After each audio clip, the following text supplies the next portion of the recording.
A well digger pulled a flour tin from the bottom of a stone well, and looking at what was inside, he shook his head in disbelief. What he found wrapped in that oilcloth wouldn't let him sleep for a week, and it was going to cost him more than he could have reckoned when he first put his rope over the pulley that morning. Homer Stubbs woke at 4:45 the way he always did. No alarm, just the light changing behind the curtains and the body's memory of 38 years of early mornings.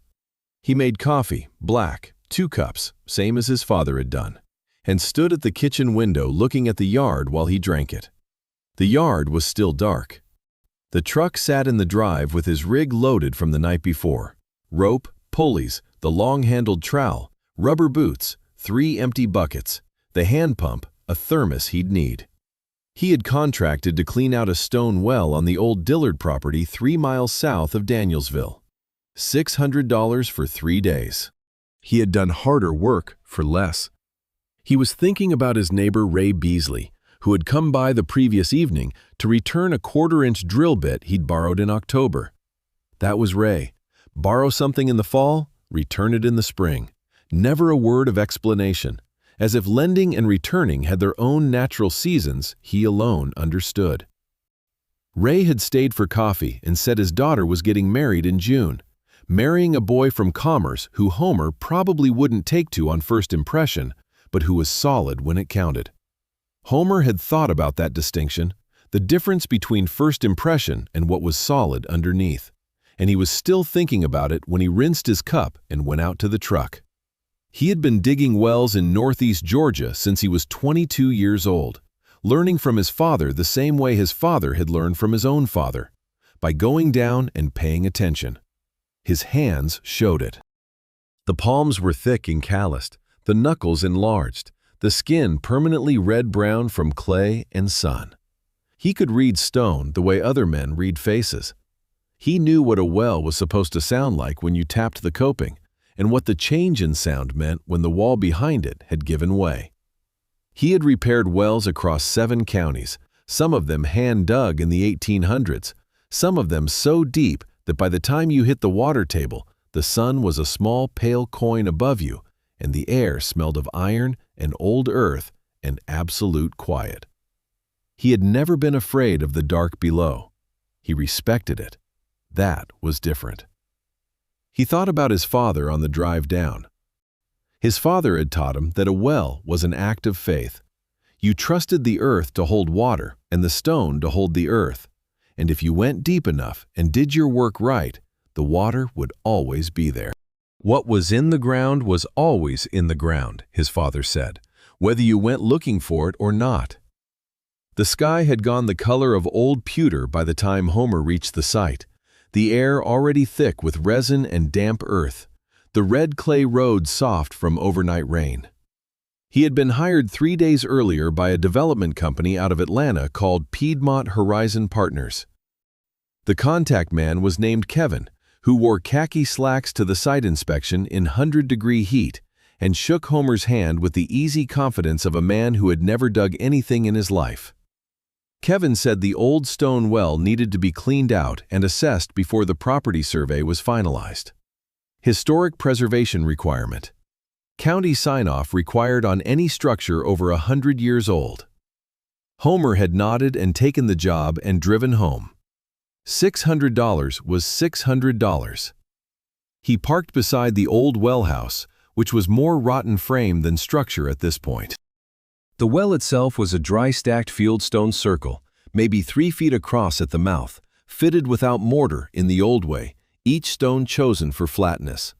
A massive water oak grew 8 feet to the north of the coping, its roots so old they had buckled the ground in a wide circle around it, and the canopy spread broad and dark in the early light. Homer stood looking at that tree for a moment before he rigged his pulley to a lower branch, the only sound structure near enough, and tested his rope. A tree that size had been standing before the Civil War, before the plantation, before anything that had happened on this red clay land in living memory. He pulled on his rubber boots, strapped the headlamp to his forehead, and went down. The first 10 feet were dry fieldstone, some courses crumbling, but the wall sound underneath. Below that the stone changed, darker, older, set in a different hand. The well had been built in layers by different men at different times, and Homer had no way to know who any of them were. The air changed as he descended, cool and mineral and absolutely still, smelling of wet clay and iron and something older than memory. He had been down into hundreds of wells, and he never quite got used to that smell. He worked his way down through the debris. The first 2 feet were leaves, dead rats, a possum skeleton, and rusted wire. Below that came red clay silt, decades of it washing down every time it rained, compressed nearly to stone.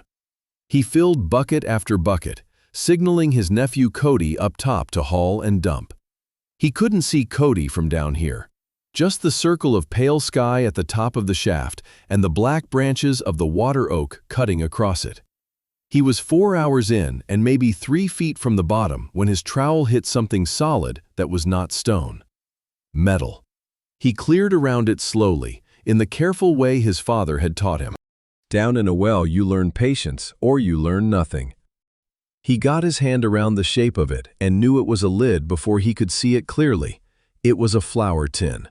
An old Dixie Lily flour tin, the paper label eaten down to patches, the lid soldered shut with a neat bead of lead solder that it held. He turned it in his hands and looked at the stamp on the bottom. Dixie Lily Mills, 1946. He shook it. Something shifted inside. Not heavy, not rattling. Folded paper. He signaled Cody to haul the tin up and came up himself hand over hand. At the top, he sat on the stone coping, drank half a water bottle, and got his pocket knife and worked the blade around the soldered seam. The old solder gave with a small sound. Inside the tin was a piece of oilcloth, folded tight and tied with waxed linen string. Homer worked the string free and unfolded the cloth on his knee and found 2 sheets of paper inside, yellowed at the edges but dry. Kept dry for 80 years by the soldered tin and the cold still air at the bottom of a well that nobody had touched in all that time. The first sheet was a deed of gift, typed and dated March 14, 1946, signed by Colonel Edward Dillard Sr. It granted 40 acres of the Dillard plantation to Corporal James Goode, United States Army, in recognition of valor and service in the European theater. The second was a handwritten letter from Colonel Dillard to Corporal Goode. It said Goode had saved the colonel's son, Edward Jr., at the Battle of the Bulge in December of 1944. Carried him from a burning vehicle and kept him alive in a frozen field for 6 hours. Said no sum of money could repay that debt. Said the 40 acres east of the old well, marked by the water oak, were Goode's by right of gift, and that the colonel intended to see the deed filed before the month was out. Homer read the name James Goode and sat still. He knew that name. From the farmer's market in Danielsville every summer, where an old woman named Mattie Goode sold peach preserves and butterbean pickles from a folding table under a canopy. He had bought her preserves for years. She lived out on Goode Lane, the dirt road that ran along the south edge of this same property. He put the papers back in the oilcloth, folded them with care, and set the tin on the seat of his truck. He told Cody to pull the rig and load up. They were done for the day. Cody stared at him. Homer had contracted for 3 days. They'd been there 4 hours. He looked at his nephew, and then looked at the water oak, and then looked back. I'll explain on the drive home. He got in the truck and sat with the tin in his lap. The letter said 40 acres east of the old well, marked by the water oak. He was sitting 8 feet from that tree right now, sitting inside the exact spot where a man had made a solemn promise that somebody else had broken. And down on the highway at the end of Goode Lane, an orange eviction notice was already tacked to Mattie Goode's front door. Homer didn't go home first. He drove to Danielsville, to the Madison County courthouse on the square, with the tin on the passenger seat and the thought of Mattie Goode's face working in the back of his mind. The courthouse was a white-columned brick building that had stood since 1838, and the Confederate monument out front was still there, 4 stone soldiers looking south toward nothing in particular. Homer had walked past that monument his whole life without much thought. He gave it a thought now. The records room was in the basement. The clerk was a woman named Darlene Yarbrough, Trim, sharp-eyed, reading glasses hanging on a chain. The kind of woman who had been running that basement for 20 years and knew where everything was and didn't need to be asked twice. Homer knew her from church, which in Madison County meant he knew her well enough, and not much more. She pointed him to the heavy leather-bound ledgers on the east wall, deed transfers in the red binders, survey records in the blue, and went back to her desk without asking why he needed them. Homer started with 1946. He found the Dillard property and tracked ownership forward. Colonel Edward Dillard Sr. had held the plantation in full from 1923 until his death in 1947. The estate transfer to his son, Edward Dillard Jr., was filed June 3, 1948. The 40 acres east of the well was listed in that transfer without any notation of encumbrance, without any mention of a prior deed of gift. The acreage had passed from father to son as cleanly as if Corporal James Goode had never drawn breath. He checked all of 1946, March, April, May. No deed of gift, no transfer to James Goode. Nothing. He set the binder back on the shelf and stood there looking at the wall of records. Someone had taken that deed and instead of filing it, had done something else with it entirely. He had a fair idea of what. He pulled the tax records for James Goode. The story they told was this. James Goode had returned to Madison County in the spring of 1946 and resumed sharecropping on Dillard plantation land under a crop share agreement. He had paid taxes on personal property every year from 1946 through 1957. A mule, tools, household goods, nothing more. He had never paid property tax on land. He had never owned any. In January of 1958, the tax record noted his death. Age listed as 38 years, no cause given. 38 years old. A man who had carried another man's son from a burning vehicle in Belgium, who had kept him alive in frozen mud for 6 hours, who came home expecting what a colonel in his own county had promised him, and instead sharecropped on someone else's land for 11 more years, and died at 38 without ever owning the 40 acres that bore his name on a deed sitting in the mud beneath his boots the whole time. Homer put the binder back and left without speaking to Darlene. He drove south out of Danielsville and turned down Goode Lane. At the far end stood Mattie Goode's shotgun house with its rusted tin roof and its window boxes full of marigolds. He saw the orange notice on the front door before he got out of the truck. 30-day notice to vacate, signed by a property management company whose letterhead included, in small print, the words, "A Dillard Associated Enterprise." The screen door opened. Mattie Goode stepped out in a house dress and slippers, a dish towel folded over one forearm. She looked at him on her steps the way a woman looks at something she wasn't expecting and isn't sure about yet. Homer Stubbs. She studied him. "What in the world are you doing here?" "Good morning, Miss Mattie." He took off his cap. "I've got something I need to show you. Hope you don't mind if I come in." She looked at him a moment. Then she looked at the orange paper on her door, then back at him. "I suppose you'd better," she said. The shotgun house was 3 rooms straight through. Front room, bedroom, kitchen. Neat and cool and full of the smell of canning and dried herbs. She had a framed photograph of a young soldier on the mantel. He was in a pressed uniform, standing straight, looking at the camera with the particular expression of a young man who doesn't know yet what is coming. She pointed Homer to the chair across from her, folded her hands in her lap, and waited. The way a person waits who has learned that waiting is often what's required. He put the oilcloth on the table between them, unwrapped the documents with care, set the deed and the letter side by side on the wood. "I was cleaning out the old stone well on the north end of the Dillard property this morning." He kept his voice level. "I found these at the bottom of it, in a flour tin."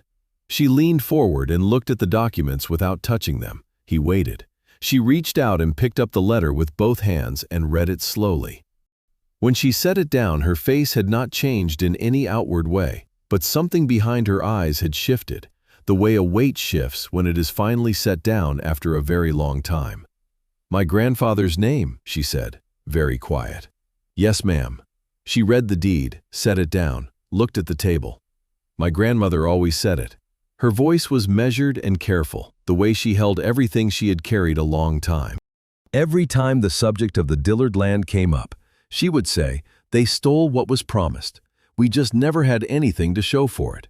Never had a thing to put in front of anybody." He asked if she had any papers belonging to her grandfather.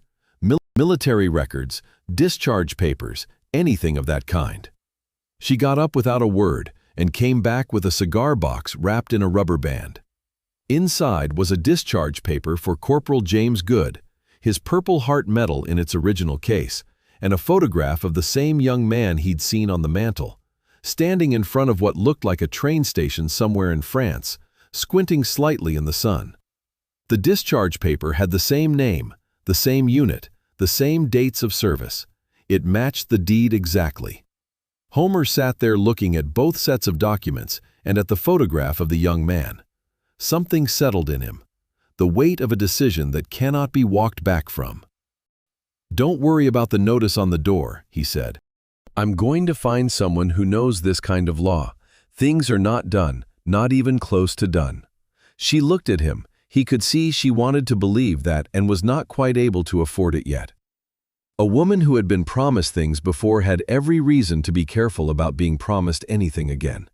He understood that. He did not press it. Ruth Cantrell's office was on Broad Street in Athens, on the second floor of a building that had been a hardware store in a previous life and still had the original tin ceiling, stamped with a repeating flower pattern going pale under 80 years of coats of paint. The name on the frosted glass door said Cantrell Land and Property Law. Ruth opened the door herself, 49 years old, short gray hair, wire-rimmed glasses she took off when she was thinking and put back on when she was reading, which gave you a useful signal about which mode she was operating in. She had the kind of eyes that read a document the way other people listen to music, not just following the notes, but hearing what was underneath them. A man at the Madison County courthouse had told Homer, "If it's a land dispute in Northeast Georgia, you want Ruth Cantrell. She's the only attorney in this part of the state who actually understands the old deed records. And she cares about getting them right." He laid the documents on her desk without preamble.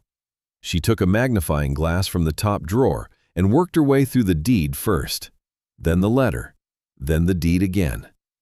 She didn't speak for a long time. Homer sat across from her and waited. She set down the glass. "Where did you find this?" He told her everything. She listened without stopping him once. When he finished, she looked at the deed for a moment, then at the window, then back. "All right." She picked up a pen and held it, but didn't write anything. Under Georgia law, a deed of gift is valid from the moment of execution and delivery. It does not require recording to be legally effective between the parties. The fact that this was never recorded is a complication, not a fatal one. She held the deed up toward the window light. What matters is whether we can authenticate the document and establish it was never revoked by the original grantor. This was signed, witnessed, and plainly intended to be delivered. If it authenticates, it constitutes a valid conveyance that predates every subsequent transfer of that acreage. Every transfer after this deed is built on sand. So the land legally belongs to Mattie Goode. She set the deed down. Potentially. If the deed authenticates. If we establish the chain of intent. She laid her pen on the desk. There's a complication. Piedmont Horizon filed with the County Planning Board 14 months ago. The rezoning vote is 30 days from now. Once those 40 acres are rezoned commercial, the legal fight becomes exponentially harder. 30 days. She looked at him. That's what we have before the window gets a great deal narrower. Will you take it?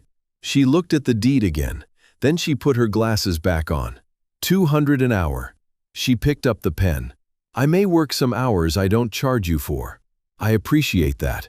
He drove back toward Danielsville, not knowing that a phone call had already been made. Darlene Yarbrough was not only a churchwoman Homer had known his whole life. She was Marshall Dillard's second cousin, once removed, and she had noticed what Homer was looking at in those ledgers. By noon, she had called her cousin's office. Marshall Dillard drove out to the development site that same afternoon in his clean, dark green F-150, freshly washed, not a spot of clay on the side panels. He walked the perimeter of the well without touching anything, noted the debris piled to one side, noted the absence of any flour tin. He stood by the well and looked at the water oak, then turned and looked east across the red clay field toward the line of pines at the far boundary. He had the composed, unhurried bearing of a man who had been the most important person in every room in this county for 30 years, and who had never had serious reason to doubt he would stay that way. He stood there a moment in that certainty. Then something moved through his eyes that was not certainty at all, and he walked back to his truck. He called Homer's number that evening. Homer was still in Athens, and so the call went to the answering machine. The message was warm and smooth and careful, every word placed where it was meant to be. "Homer, this is Marshall Dillard. I understand you were doing some research at the courthouse today, relating to our old family property. If you happen to find any historical items while you were working, Georgia law is pretty clear they belong to the property owner. Why don't you come by my office, and we can work this out, man to man. No reason this needs to get complicated." Homer listened to the message that evening. He listened to it twice. Then he pressed save and wrote down the date and time in the small spiral notebook he kept by the phone. The next morning, he drove to Goode Lane and found Maddie on her porch with cardboard boxes around her, wrapping her preserves jars in newspaper. The eviction had been accelerated, 15 days. The property management company had called the night before, claiming she'd been given a prior notice she said she had never received. She wrapped each jar and set it in the box without waste or complaint, in the efficient way of a person who has had to be careful with things their whole life. Homer sat on the porch steps. He looked at the boxes. "They moved it up," she said. "I know. I've got 15 days to find somewhere to go." She set another jar in the box. "I don't know where that is yet." "We're working on it, Miss Maddie." She wrapped another jar, didn't look at him. "I know you mean well, Homer Stubbs." She set it in the box carefully, adjusting its position. "I've just been in this situation before, where someone means well." He didn't answer that. There was nothing to say to it that wouldn't be hollow. He sat on the steps a while longer and then drove home. Ruth filed the lis pendens against the 40 acres in Madison County Court that afternoon, a notice of pending legal claim that clouded the title and gave the planning board grounds to delay the rezoning vote. For 3 days it appeared to be working. Then the judge, Forrest Wickham, who had sat on the Madison County bench for 22 years and whose family had been in the Rotary Club with the Dillards for 20 of those years, granted the defense motion to lift it on procedural grounds. The deed was unverified, the claims speculative. The rezoning vote was back on the calendar. Ruth called Homer. Her voice was level, which was how he knew she was angry. "This is what happens in Madison County. We go up the ladder. We file in state court." "How long?" "If we have the document authenticator's report in hand, maybe a week to file and get a hearing date." He did the math. He said nothing for a moment. "That's going to be very close." "Yes, it is." He hung up and sat at the kitchen table with his coffee going cold. Then he called Ruth back. "Push on everything at once," he said. "The authentication, the state filing, all of it together." "Already planning to." A pause. "Homer, hold on to whatever Dillard said on your machine, every single word of it." The lis pendens was lifted on a Thursday, and by Monday the situation had moved in a direction Homer hadn't anticipated. Ruth filed in state court on Friday with copies of the deed and letter, along with a preliminary report from a document examiner in Atlanta named Dr. Beverly Harmon, a woman who had spent 27 years reviewing historical documents for courts, insurance companies, and universities, and who described her findings in language that left no room for doubt about her qualifications. Harmon said the materials were consistent with 1940s production and showed no indicators of forgery. The state court clerk docketed it. Ruth expected a hearing date within 2 weeks. What happened instead was that Dillard's attorney filed a motion claiming the deed was a fabrication. The motion included a sworn affidavit from Kevin at Piedmont Horizon, saying Homer had been on the property for only 4 hours before the tin was allegedly found. Not enough time to properly clean a 30-foot well. The implication was plain. Homer had planted the tin himself. Ruth called and read him the affidavit over the phone. He listened without saying anything. "Cody was with you the entire time," she said. "Every minute. I need his written statement. Today, if possible." Homer drove to his sister Wanda's house in Comer that afternoon. Wanda lived in a brick ranch with a screened porch she used for canning and a kitchen that always smelled of something on the stove. She was 57, 3 years younger than Homer, built like their mother, with their mother's habit of watching you from the edge of her eyes while she did something else entirely. Homer sat at her kitchen table with Cody and explained what he needed. Cody was young and sometimes unfocused, but he knew the difference between what was true and what wasn't. He read the statement Ruth had emailed over, signed it without hesitation, and passed it back. Wanda poured coffee and set the cups down and watched them both. When they were done, she said, "Homer, is this going to be trouble?" "It already is." She looked at him. "You always did have to be the one to do the thing nobody else was going to do." She said it not as complaint, but as observation. He was driving home from Comer in the late afternoon when his cell phone rang. Ruth. "Homer, Maddie is in the hospital." He turned around at the next crossroads. He drove straight to Danielsville General.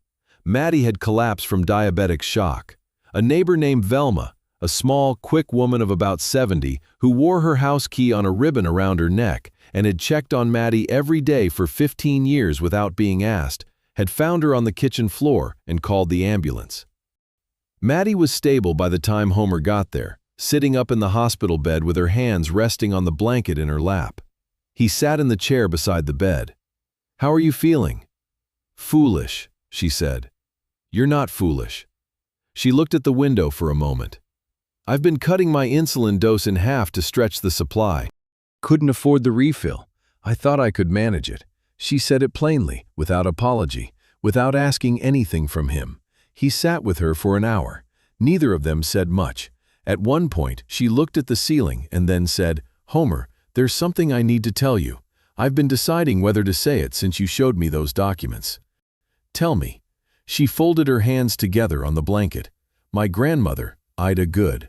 My grandfather James's wife. She told me a story before she died in 1972. Ida said that Colonel Dillard had given the deed to his son Edward Jr. to deliver to James. Edward Jr. came out to the Goode cabin in the spring of 1946 and spoke briefly to Ida at the door. Said the colonel wanted James to have something and that he'd be delivering it soon. Then he never came back." She stopped. Homer waited. Ida was at the fence line one afternoon, hanging laundry. She saw Edward Jr. walk to the old well house and stand there for a minute, and then he threw something into the well. She was too far away to see clearly, but after that day, James never received any deed. And Ida always believed what she saw and what happened afterward were the same thing. Homer sat very still. "You're telling me there's an account of Edward Jr. throwing something in the well?" "It's an old woman's memory of another old woman's story." Maddie looked at her hands. "It's not a document." "No, but it's testimony." He looked at her. "Did your grandmother ever tell anyone else?" Maddie was quiet a moment. People didn't go making accusations against the Dillards back then. Not in Madison County. Not if you were a black woman on a rented place. You kept what you knew because the other choice was worse. He drove home from the hospital and lay on his back in the dark a long time. 2 days after Maddie was admitted, a pastor named Willard came to Homer's door. He shook Homer's hand warmly and asked if he could come in. Homer made coffee and they sat at the kitchen table. Willard was 63, heavy through the chest, with a practiced warmth that came from 30 years of pastoral work and that was genuine enough in most circumstances. He had a way of folding his hands over his Bible that suggested he was about to say something reasonable. He said he'd come informally, as a friend of the community. Marshall Dillard felt terrible about any historical injustice that may have occurred on his family's property. things that happened before he was born, and wanted to make it right in a quiet and Christian way. Then Willard moved his Bible to one side, and there was an envelope on the table Homer had not seen him put there. Marshall wanted to offer Homer $10,000 as fair compensation for the historical documents found on Dillard property, which under Georgia law were the property of the landowner. Homer looked at the envelope. He thought about Maddie in the hospital, her hand still on the blanket, saying, "I've been cutting my dose in half." He thought about the insulin she couldn't afford. He thought about what $10,000 would buy. He didn't pick up the envelope. "I appreciate you coming by, Willard." He pushed the envelope back across the table. "Those documents don't belong to me. They belong to the woman whose grandfather's name is on them. They always belong to her." Willard picked up the envelope. He said he hoped Homer understood what he was walking into. He said it gently, and it was not entirely a gentle thing. Homer walked him to the door and watched the car go down the lane until the dust settled. That was the nearest he came to the edge. He wouldn't tell Maddie about it. There was no reason she needed to carry that weight too. Ruth drove to Elberton on a Tuesday. Homer had told her about the two witnesses on the deed, one signature clear, one cramped and difficult. She had studied it under a glass and made out the first name, Clara. The last name could be Bassett. She called the Elbert County Genealogy Society, run out of a retired schoolteacher's living room, and that woman knew the name immediately. Clara Bassett had been a schoolteacher in Danielsville until 1960, moved to Elberton after her husband's death in 1981, and was still alive at 99 years old at Elberton Gardens. Sharp as a tack, the woman said, and considerably more opinionated than was comfortable for everyone around her. Ruth drove to Elberton alone the first time, wanting to see Clara before she brought Homer. She found her in a room with a window facing the rose garden, sitting in an upholstered chair with a large print book about Georgia history in her lap, which under the circumstances Ruth thought was almost too fitting. Clara Bassett was small and erect, white hair cut very short, eyes that tracked everything in the room from the moment Ruth walked in. She had the particular stillness of a woman who had learned long ago to let other people speak first and see what they revealed. She wore a small silver cross at her collar, and her hands were folded in her lap with a precision that suggested she had spent 50 years teaching children how to sit. Ruth introduced herself and explained what she was working on. She said she had reason to believe Clara had witnessed a deed of gift signed by Colonel Edward Dillard Sr. in Danielsville in March of 1946. Clara set her book on the side table and looked at Ruth steadily. I wondered when someone would come asking about that. Ruth called Homer from a payphone on the county road. Her voice was different than usual, not less controlled, but different underneath the control. She remembers it clearly. Colonel Dillard called her to his office on a Tuesday in March of 1946. She knows it was Tuesday because she had to reschedule a geography lesson. The deed was already typed when she arrived. He had James Goode there in the room. He had his son Edward Jr. there as well. He read the deed aloud, had Goode acknowledge it, signed it himself, then had Clara and the other witness sign. She watched Colonel Dillard hand the executed deed to Edward Jr., with instructions to file it with the county. Homer was quiet a moment. Will she testify? She told me it would be the last thing she did if it came to that. He didn't say anything. She gave him a moment. Homer, I also got the full authentication report this morning. Dr. Harmon's analysis. 40 pages. Concludes with high confidence. Both documents are genuine 1946 materials. The typeface is consistent with Remington machines of that period. The paper composition and ink are consistent with Southern pre-war production. The oilcloth preservation is entirely plausible given the sealed tin and the cold, undisturbed environment. It's definitive. He said, "We have a real case." "We do." A pause. "I'm filing in state court this week with the full evidentiary packet. Once I file and contact the Athens Banner Herald, this becomes public record." Homer thought about what public meant in Madison County in a case involving the Dillard name. He thought about Maddie coming home from the hospital in 2 days. He thought about what she had asked him in the kitchen in her quiet, careful voice. They stole what was promised. He drove to the hospital. Maddie was sitting up more now, had more color. Her doctor said she could go home in 2 days. Homer sat down and told her everything. What Ruth had found. Clara Bassett in Elberton at 99 years old and ready to testify. The authentication report. Clara's account of Colonel Dillard handing the deed to Edward Jr. at the signing. The full picture. And then he said, Ruth wants to go to the press. Her name and her grandfather's name would be in the newspaper. He wanted to know if she wanted that. Maddie looked at her hands in her lap for a moment. Then she looked up. My grandfather carried a rifle through France and Belgium for this country. He came home and worked another man's land for the rest of his short life because a promise was broken and nobody had the power to make it right. She was quiet for a moment. His granddaughter has lived on a dirt road her whole life. She looked at him directly. Yes, put it all in the newspaper. Ruth filed in state court on Thursday morning and called a reporter named Dolores at the Athens Banner-Herald that afternoon. Dolores was 52, had covered Northeast Georgia land disputes for 20 years, and could read a deed the way a musician reads a score, not just the notes, but what was underneath them. She called Ruth back in 20 minutes and said she wanted to run the story Sunday. That same evening, Homer drove out to the old Dillard property. Not to work, just to think. He parked on the county road and walked through the field to the well and stood beside the water oak. He put his hand on the bark, deep grooved and warm from the day's sun. The letter had said, the 40 acres east of the old well, marked by the water oak. This tree, this specific tree. Standing here as it had stood for 200 years, older than the deed and the well and the promise and the theft. Older than the plantation and the Dillard name.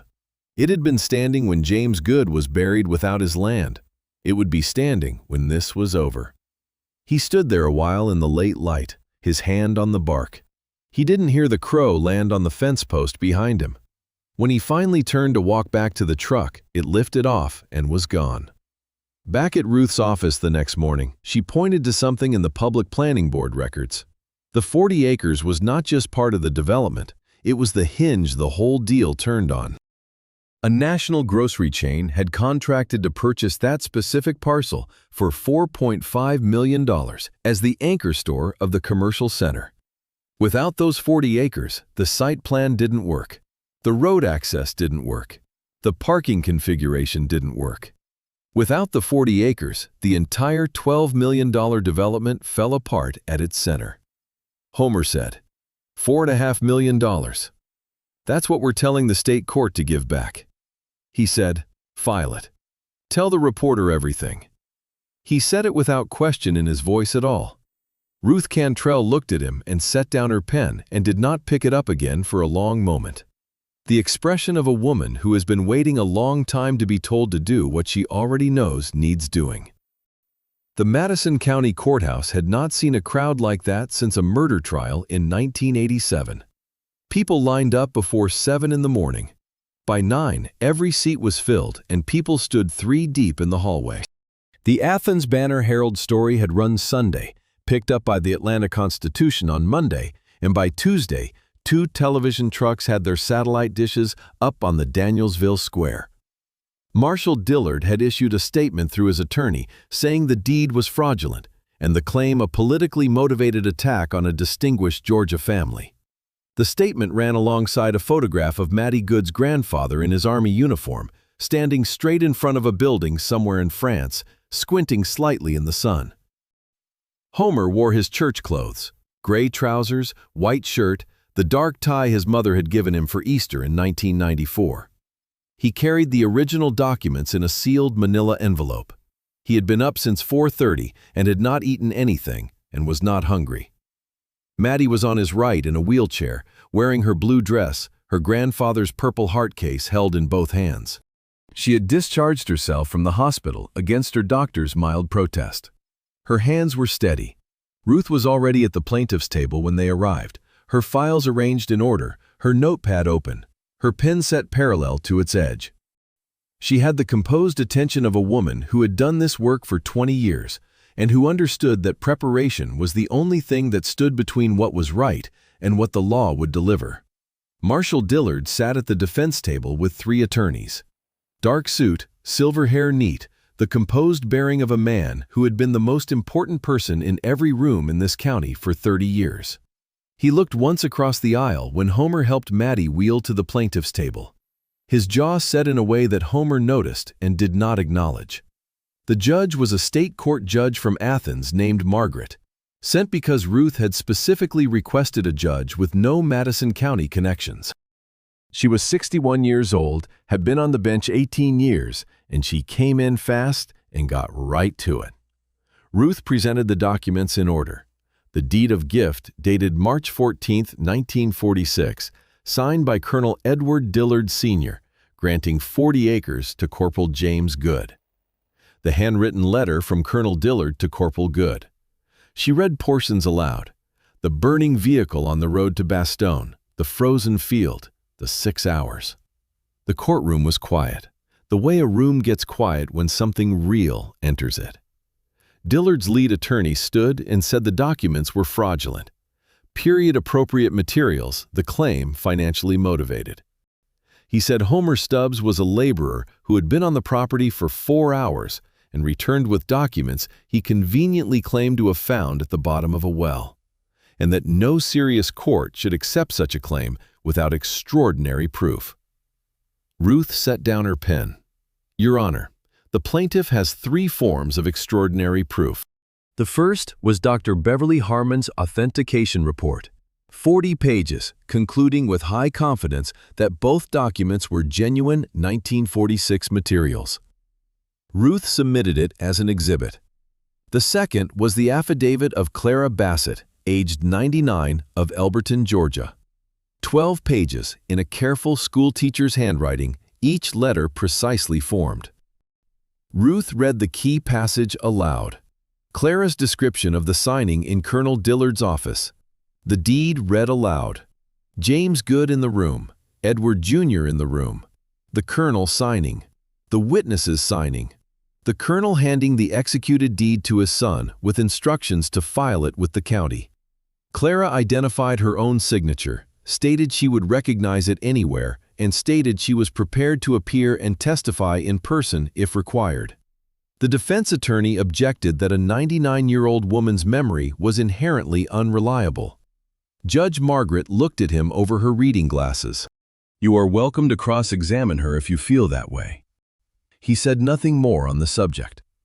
The third was the testimony of Surveyor Dennis Manus, a lean, methodical man of 54 who testified in the flat, unhurried tone of a man who has measured things accurately his entire life. He had located the water oak standing 8 feet north of the old stone well coping and taken core samples analyzed by a dendrochronologist at the University of Georgia. The tree was 216 years old, plus or minus 10 years, standing before the Civil War. The deed of gift described the eastern boundary of the 40 acres as marked by the water oak beside the stone well. The surveyor confirmed the tree matched the deed's description exactly in location and position relative to the well. There was no other water oak of remotely comparable size anywhere near the property boundary. The boundary marker described in 1946 was the same tree standing there today. When Manus stepped down, the courtroom was quiet, in the particular way of a room where something has been settled, even before the paperwork catches up to it. Dillard's attorney argued for 20 more minutes. His voice had the sound of a man who knows he is in a hole and has not fully decided whether to keep digging. He said the tree ring evidence carried margins of error. He said there could have been multiple significant oaks on the original property. He said the chain of custody for the tin remained suspect. He argued it the way a good attorney argues a bad case, technically, methodically, and without the faintest chance of it mattering. Judge Margaret listened, made her notes, then issued an emergency halt to the rezoning. The planning board vote was suspended pending the findings of a special master, retired Georgia Supreme Court Justice Harold Cordell, whose reporting deadline was set at 90 days. The subject parcel was subject to a quiet title action to be resolved by his findings. She said it in 4 minutes in the flat, professional voice of a judge who has said difficult things before. When she was done, she rapped the gavel once, and the room let out its breath. Homer looked at Maddie. She was sitting straight, both hands wrapped around her grandfather's purple heart case, not crying and not smiling. Simply present, the way a person is present when something they have waited a very long time for is finally arriving, and they are letting themselves believe it is real. Outside on the courthouse steps, 2 men in dark suits were waiting. One of them handed Marshal Dillard a large envelope as he came through the door. A civil fraud complaint from the state of Georgia, alleging the Dillard family had knowingly concealed a valid deed of gift and profited from that concealment across 3 generations. Dillard stood on the steps and held the envelope. He went very still. The particular stillness of a man who understands the ground beneath him has changed and is deciding whether he is still standing. Homer walked past on the way to the truck. Their eyes met for a second. He didn't say anything. There was nothing he needed to say to that man, and Homer Stubbs had never been one for saying what didn't need saying. The special master, Harold Cordell, was 73 years old and had the specific gravity of a man who had spent 40 years making careful decisions about very difficult things, and who did not hurry because he understood that hurrying was how you got things wrong. He spent 3 months on the investigation. He reviewed every property transfer in the chain from Colonel Edward Dillard Sr. down to Marshal Dillard. He interviewed Clara Bassett in Elberton twice, 3 hours each visit, and noted in his report that her account was consistent, specific, and corroborated by the physical evidence in every material detail. He located the estate papers of Edward Dillard Jr., who had died in 1991, and found in those papers a handwritten note in Edward Jr.'s hand that said, "The good matter has been handled, and the deed put away where it will not cause trouble." His report was delivered to the state court on a Wednesday in September. It ran to 87 pages. The conclusions were not written in language that accommodated uncertainty. The deed of gift, dated March 14, 1946, was a valid legal instrument under Georgia law. It had been intentionally intercepted by Edward Dillard Jr., who had been entrusted to deliver it, and had instead concealed it in a stone well on the property. The 40 acres had been held by the Dillard family without legal right for 80 years. Maddie Goode, as the sole surviving heir of Corporal James Goode, was the rightful owner. The state court ordered the transfer on a Tuesday morning in early October. Maddie wore her blue dress again. She sat at the plaintiff's table with Homer on her left and Ruth on her right. When the judge signed the order and handed the certified copy to Ruth, who handed it to Maddie, Maddie held it in both hands and read it twice. She held the deed and the purple heart case in her lap, one in each hand, and Homer left her alone with whatever that moment was, because it was hers, and it had been coming for 80 years. The restitution judgment came 2 weeks later. Cordell had calculated 80 years of land use, timber revenues, cattle grazing, and the imputed value of the development rights contingent on the stolen parcel. The judgment against Marshal Dillard personally was $1.8 million, payable within 90 days.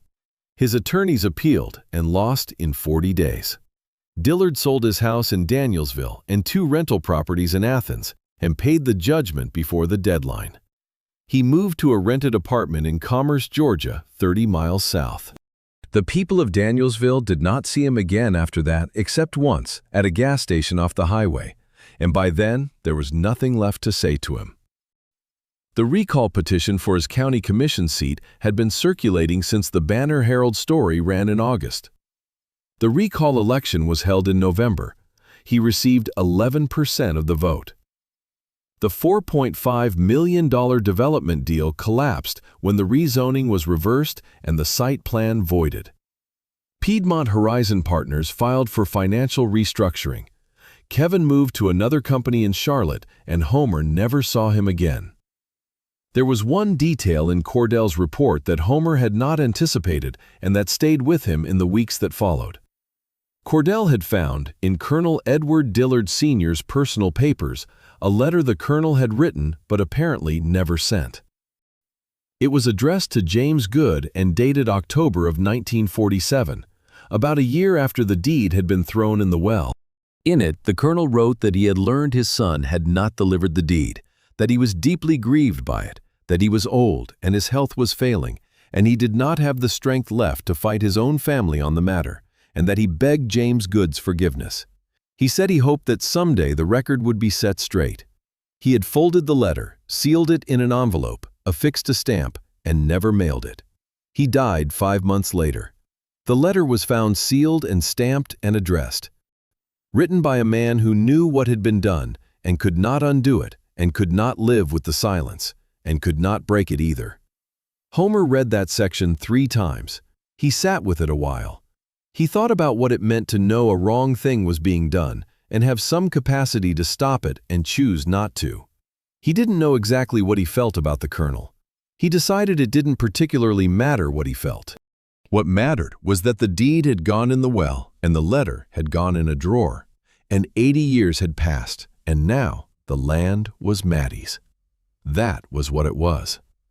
Mattie used part of the restitution to pay her medical bills and set up her insulin supply through an arrangement with a pharmacy in Athens, a standing order, automatically filled, never requiring her to ration again. She used another portion to establish a scholarship fund through the Madison County School Foundation, the Corporal James Goode Memorial Scholarship, for families on Goode Lane and the surrounding roads. She made the first payment in December, $700 to a young woman 2 lanes over who was starting at Athens Technical College in January.